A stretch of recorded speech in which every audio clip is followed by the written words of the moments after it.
Hey guys, welcome to my channel and today we are going to revise the chapter Forms of Market. Earlier I have already posted totally 8 lectures of this chapter in detail. Today I am going to do the revision lecture. We'll revise in short. So let us start. See, what is market? Market is a network of dealings between potential buyers and sellers. Earlier in the olden days, the concept of market was about the particular place, but nowadays it is not so. Even on online we are dealing. So basically it's transactions and this is network of dealings, not necessarily the place. So as per the modern definition, market is not a particular place, not necessary, but it's just a network of dealings between potential buyers and sellers. I hope the meaning is clear. Let us move on to the classification of market on different bases such as place, time and competition. See, everything I have written in detail on the board. So let us go as per place. On the basis of place, the market can be classified into three: local market, national market and international market. Now what is local market? It is in the region or area of production. Wherever the product is produced, it is sold there itself. It's called local market. National means in a country. Countrywide, within the country we are selling, so that is national market for the product. And when we talk about the international market, it means worldwide we are selling our product. That is called international market. So that's it. That was about the place. Now move on to the time. On the basis of time, markets can be classified into four. Very short period. It means a period of few days or up to few weeks. That is categorized as very short period market. Second, short period market. Short period means it is less than 1 year. When the market period is considered less than 1 year, it is called short period. On the basis of up to 5 years, it is called long period market. When we are considering a period up to 5 years, it is long period market. And lastly, number four is very long period. When we consider more than 5 years, it is really a too much like long period of time. That's why it is called very long period market. So that's it about time. Now coming on the basis of competition. When we talk about competition, the market is broadly classified into two, that is perfect competition market and imperfect competition market. Again, when we talk about the imperfect competition, about this imperfect competition, this can again be categorized into three: monopoly market, oligopoly and monopolistic competition. So let us see what it is in short one by one. First of all, we talk about perfect competition. So what is perfect competition? We'll come to know from the features. Let us see the definition first.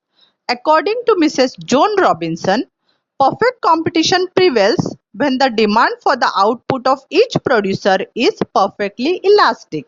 That means totally changeable demand, totally elastic demand. I repeat the definition, please pay attention. According to Mrs. Joan Robinson, perfect competition prevails when the demand for the output of each producer is perfectly elastic. So that was the definition. Now let us move on to the features of perfect competition. Large number of buyers and sellers. See, under this market there are large number of buyers as well as large number of sellers. Second one, homogeneous product. The product sold under perfect competition market, it is identical or same, that is homogeneous. That means it is same in matters of size, shape, color, design, taste, etc. That is called homogeneous product. Then point number three, third feature, free entry and exit. Now see, it's a very basic thing that since there are large number of buyers as well as large number of sellers, nobody will obstruct your entry or exit. Anybody can come and go. Aao jao ghar tumhara. Free entry and exit. Whichever firm wants to enter the market may enter. Whichever firm finds it difficult to survive may exit the market at any time. No issues. Point number four, single price. Since the product is homogeneous, the product is same as well as large number of buyers and sellers, that's why single price prevails in the market. There is uniform selling price for the product in this perfect competition market. Point number five, fifth feature, Perfect knowledge of market. It is assumed that under perfect competition, both the buyers as well as sellers have great deal of knowledge about the market, like how's the product, what is the quality of the product, what are the functions. So total knowledge about the market conditions. Then point number six, sixth feature, perfect mobility of factors of production. Now see, this point is again related with the homogeneous product. Since under perfect competition, the product produced and sold by each producer is same, exactly identical. That's why the production technology, the method, everything is same, and that's why the factors of production can be easily exchanged by the firms. Factors of production have perfect mobility. They can be used in this firm as well as that firm. They are perfectly mobile. Even the labor may work with this firm or labor may work with that firm, doesn't matter, because ultimately the production process, the product is same. That's the logic behind it. Point number seven, seventh feature, absence of transport cost. See, this is related with point number four, single price. In order to maintain uniform selling price in the market, it is assumed that there is no transport cost. Now, why there is no transport cost? Because if there is transport cost, then in that case, it may affect the selling price. That's why it is assumed absence of transport cost. I hope you are getting the point. Point number 8, feature number 8, no government intervention. See, there is laissez-faire policy under perfect competition. That means the government will not intervene in the market operation. The price will be automatically determined by the total forces of market demand and market supply. That's why there is no government intervention under perfect competition. So these were the features. Since it's a revision lecture, I am bit hurrying up the lecture. In short, I am explaining, I am not going in detail. If you need the detail, go for the individual lecture of the particular topic. You will find it on my channel. Next, price determination under perfect competition. I have drawn one short sweet diagram, demand and supply, and the price is determined at the point E, equilibrium price, and we arrive at this point E, equilibrium price, where the market demand and market supply is equal. At a particular price where the market demand and market supply equates, that price will set in the market and which will be called as equilibrium price. Point E I have clearly shown in the diagram. So that's it. That was about the perfect competition, which is over. Now we are starting with imperfect competition. Under imperfect competition, we have three categories to study, among which first one, monopoly. So I am starting with the monopoly market condition. See, the word mono means single and poly means seller. So monopoly means single seller. Let us see the features. Features of monopoly market. First one, single seller. Second, no close substitute. The product sold by this monopoly seller, this product doesn't have any close substitute. No similar product in the market. Then third one, barriers to entry.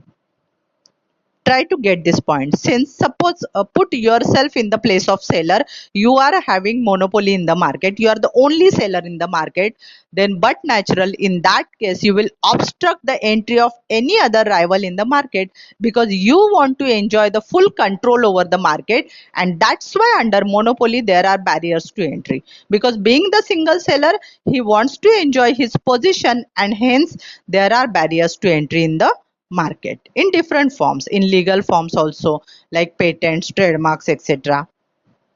Then point number 4, complete control over the market supply. Since there is only one seller in the market, that's why he enjoys the controlling position and he has complete control over the market supply. How much to produce, how much to supply in the market, what price to be kept, etc. See, the next point is that only price maker.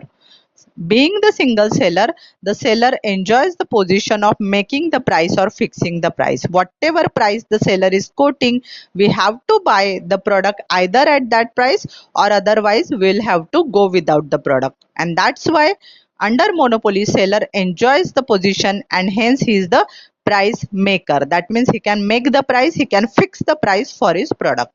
Point number 6, price discrimination. See, this is also seen under monopoly.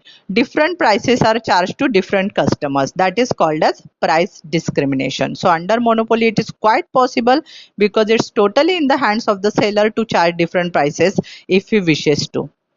Then point number 7, seventh feature, no distinction between firm and industry.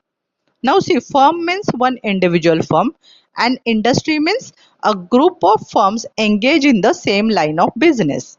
Now since under monopoly there is only one seller, only one firm in the market, that's why the firm itself becomes the industry, because there are no other firms which will come together to form the industry of that particular type.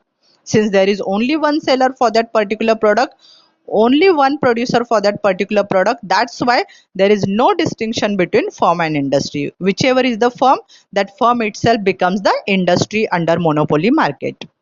So that's it, those were the features. Now moving on to types of monopoly. There are different types of monopoly such as private monopoly, public monopoly, that means monopoly enjoyed by the government, that is called public monopoly. Then legal monopoly in the form of patents, trademarks, copyrights, etc. Natural monopoly, by the natural position we enjoy monopoly, that is called natural monopoly. Simple monopoly, under this the seller charges uniform price to everyone, that's why it is called simple monopoly. Then we have discriminating monopoly, just now we have discussed, I'm just repeating in short. Discriminating monopoly means literally different prices are charged to almost each and every buyer. Different buyers are charged differently. For example, doctors, tuition teachers, etc. may do so if they wish to. Then seventh one, last type, voluntary monopoly. In this case, the group of monopolists come together. They form a group, different monopoly sellers come together and they form a group in order to avoid competition. Example is OPEC, oil and petroleum exporting countries. That is the best example of voluntary monopoly. So up till now, we finished with perfect competition. We started with imperfect competition. We finished with monopoly. Now let us continue with oligopoly. Oligopoly market. The word oligo means few and poly means seller. So oligopoly means few sellers. Let us see features of oligopoly market. First one, few firms or sellers. Second, interdependence. Now see, since there are few number of sellers in the market, so but natural they depend on each other for the decision making and normally they try to follow each other. Then next is advertising. Under oligopoly market, advertising also plays very important role in order to attract customers for our product. Number 4, entry barriers. Entry barriers are created as there are few sellers in the market. If there are large number of sellers, then normally there is free entry and exit. But if there are few sellers, then few sellers coming together, normally they try to put obstacles to the entry, new entry. Next point number 5, next feature, lack of uniformity. See, under oligopoly there are few sellers but there is lack of uniformity. That means the product produced by each seller will not be same. It will be somewhat different. Then next is point number 6, uncertainty. There is uncertainty because though there are few sellers, but sometimes the seller may act as rivals, whereas sometimes some sellers may come together and join hands. So likewise, nothing is certain. It depends from seller to seller. It changes from seller to seller, and that's why under oligopoly market always there is uncertainty. So this was about oligopoly market situation. Now next of this imperfect competition, next and the last third type which we are studying in this chapter, that is monopolistic competition. Now what is monopolistic competition? From the name itself we come to know actually it's a blend of monopoly and perfect competition. The two situations are blended in this monopolistic competition. Professor E. H. Chamberlain coined this concept in his book Theory of Monopolistic Competition in the year 1933. According to him, monopolistic competition refers to competition among a large number of sellers producing close but not perfect substitutes.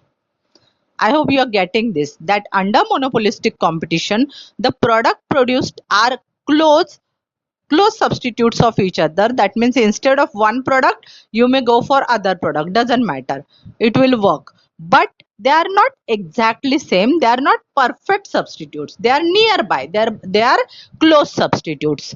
Now let us see this monopolistic competition is observed in day-to-day life. It's actual market situations, monopolistic competition. Now let us move on to the features of monopolistic competition. First one, fairly large number of sellers. Second, fairly large number of buyers.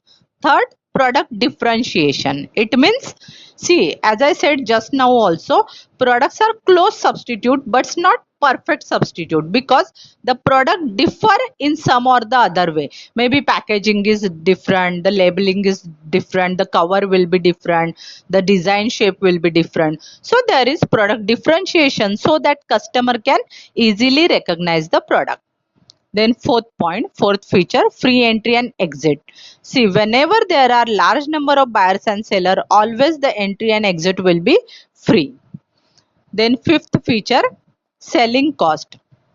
Selling cost means the cost which is incurred in order to increase the sales of a product, that is called selling cost.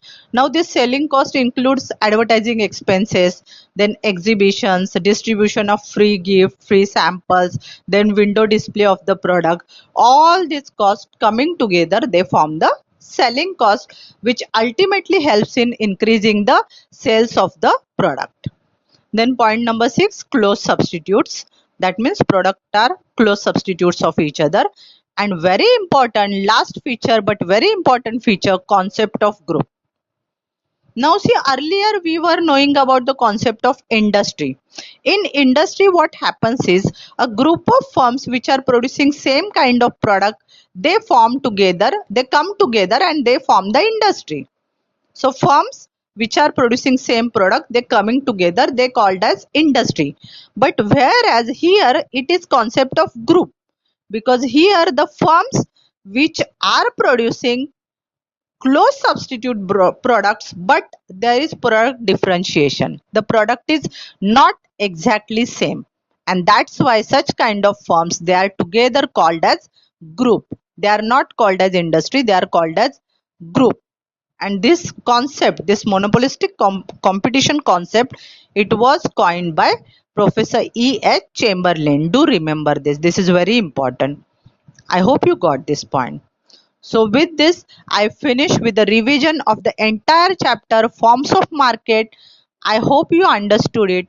If you find this useful, then do like, share, and please subscribe to my channel. Other chapters are also available on the channel, and separate playlist I have uploaded. Do watch that also and support me. Thanks for watching.